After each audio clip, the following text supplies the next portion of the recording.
YouTube, this is Nordic Brick Prepper, and for this video I want to talk a little bit about homesteading and growing food. It's a pretty common area in homesteading to try to grow your own food, usually in a greenhouse or some kind of raised garden beds, something like that. I live in an apartment, so raised garden beds and greenhouses are not really an option for me. But aquaponics is, at least on a small scale. So it's a project that I started working on a couple of months ago. It's not finished yet, so I'm going to do some more videos on that when the progress gets going on that. I'm still waiting for some couple of kind of special items that I've ordered that will protect the water from leaking and gaskets and stuff like that, you know, so I don't want water getting out in the apartment. That would not be good. But I just wanted to show you the kind of things that I can actually grow here in Sweden. There's some plants around me now that have been growing for quite some time. I just wanted to talk a little bit quickly about that and how long some of them have actually been grown, so you can get an idea of how quick some things can grow in Northern Europe and what you can grow in Northern Europe. So I'm just going to take the camera off and we're going to show you what you can do here. So here we are at the area where I was just sitting. There's some plants inside here, going across there, and there's also outside there's a couple of Mandarin plants growing outside in Sweden, which is unusual, I think. So some of these plants have been grown for a while. This is the wife's rose bush here. It's just it's not for eating, obviously, but the dog, we have a Siberian Malamute crossbreed, and he decided to chow down on some of that, so it's kind of repairing itself right now, taking some time. So we have quite a few plants here that are quite new, that haven't been grown all that too long. We have some tomato plants here that we started to grow a couple of months ago, but they got drowned out by some zucchini plants which went to town on all the nutrients in the soil and drowned them out for ages. So we recently had to take away the zucchini plants and save the tomato plants. So we have two little small saplings of tomatoes there that we're trying to rescue. Here we have some watermelons, I believe, which are doing quite well. We had one last year which was outside, but in the winter, not even in the winter, but the autumn, it died off fairly quickly. This is a basil, or some kind of basil plant, I think. Botany is not my strong subject.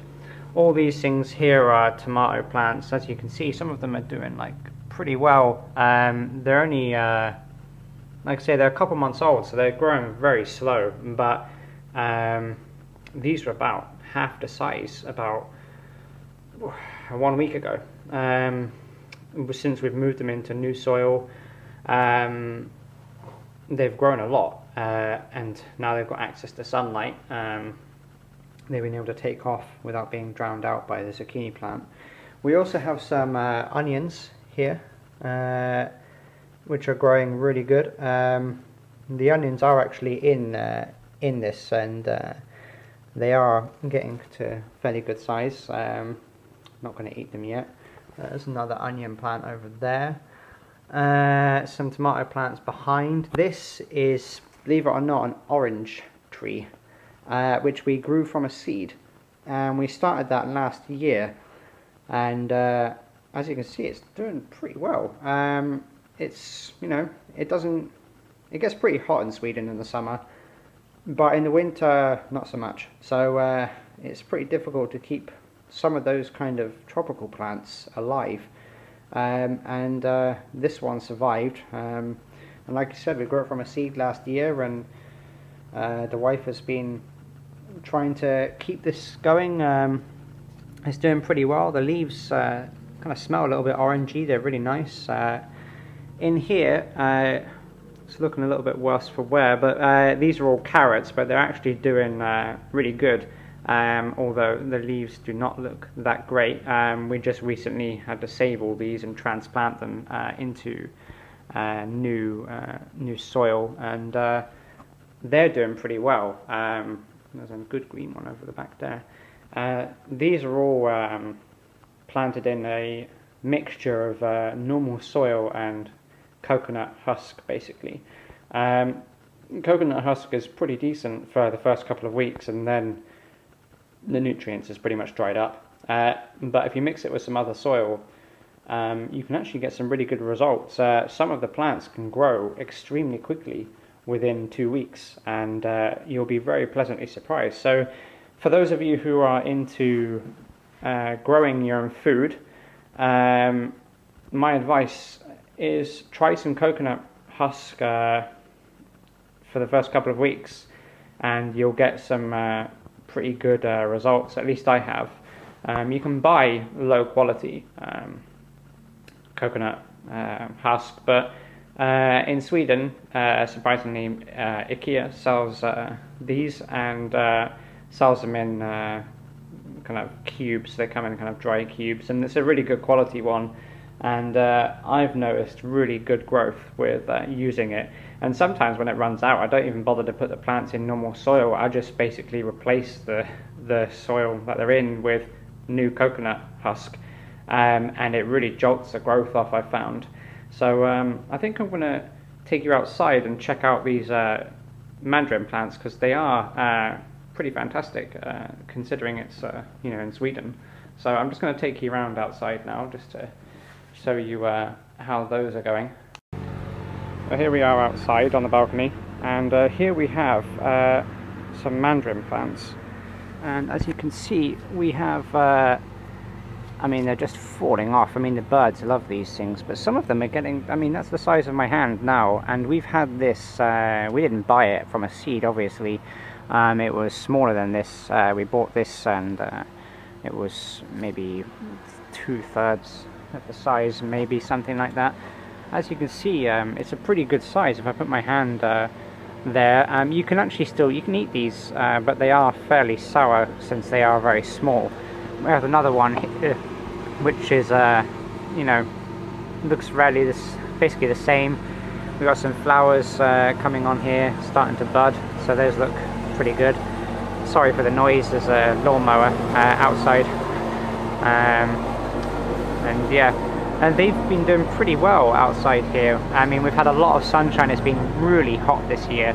We've had a few days where it's hit maybe 35 degrees C, 38 degrees C. One of my friends in the next town has a thermometer outside, and it was 41 for a couple of days. So yeah, summers aren't cold in Sweden, that's for sure. And these have loved it. So as you can see, some of the leaves are starting to dry up a little bit, and they need more watering since it's becoming very, very dry here. We had a massive forest fire near us. I think it burned something like 35,000 acres. I mean, it was massive. Yeah, I've got some cactus growing out here as well. So yeah, so these are growing pretty good. I usually I put them out a couple of months ago to have the fresh air and the sun, but I will be putting them back in. It's 25th of August today, so I'll put them back in usually around mid to end of September, when the temperature starts to drop. It started to drop pretty much now, but I'm going to keep the progress on these going so you can see how it goes. And yeah, thank you for watching. Just a final note on the plants video and the mandarin plants we have outside, mandarin trees I guess. If anyone's got any other plants and peculiar things they're growing in climates where they don't usually grow, I'd be really interested to see. Sweden is known for being a fairly cold country, and it's, yes, in the winter, it's, yeah, if the temperature is 30 in the summer, you just pop a minus in front of that and then you're done for the winter. But it does get pretty cold and it does snow a lot. And in the winter, you know, the plants need to be proper buff to survive. Otherwise, everything dies and only very few things remain. So for me, I wanted to see if I could grow some tropical plants and see how they would deal with just sitting on the window, just like here, and seeing how long they would survive. And they're doing pretty good. You know, I have mandarin trees here, some orange plants that we've grown from seed, which is pretty impressive, I think, considering they've been inside the whole time. We've had tomatoes, and we've had loads of lettuce and loads of peas. I mean, we've had a lot of different stuff growing, zucchinis and so on. We've harvested only herbs really from the stuff we've started to grow, because we need to get a cycle going so that you can reuse it and collect the seeds from the plants and keep it going around. What I've got now is really just a temporary thing until I get an aquaponics system set up. I'm going to be setting up a small one up with just a couple of tubs here, nothing too massive, at least from a kind of sustainable food kind of source. But it will be a start. And when I move, I'll take that and kind of expand on it. And I want to be able to build a small one to kind of learn about that in practice rather than just watching videos and reading about it. I want to be able to practice with my own hands and see how it goes. I built one for my friend who lives next door actually to me, and he's growing some peas and some lettuce, iceberg lettuce I believe, which is a pretty good plant to grow since it's fairly winter resistant to a certain degree. And the plant went nuts in the aquaponics system. He only has 2 fish. I don't know what fish he has in the system. They're very demonic looking and have big teeth. I mean, they're really strange. But they're only about this big. I mean, they seem to be producing good cycles of waste and nutrients, and the plants that are in the aquaponics seem to grow pretty good. So maybe in the future I can do a video on the kind of system I built for him. It's a kind of trickle feed system. The water constantly trickles in and then trickles out. It was originally designed as an ebb and flow system, but it never worked out that way. But I'll give you some more information on that aquaponic system when I get around to filming that one. So yeah, just post me links to videos, PM me, comment them, just to other people that you know are growing good stuff, and I want to see it.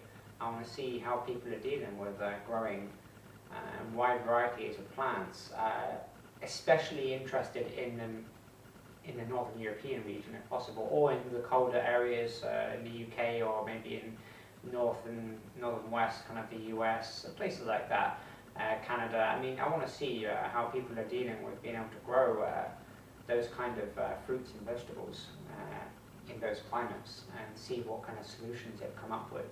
So yeah, thank you for watching. If you have any questions or anything, just PM me, comment below, and I'll get back to you as soon as I can.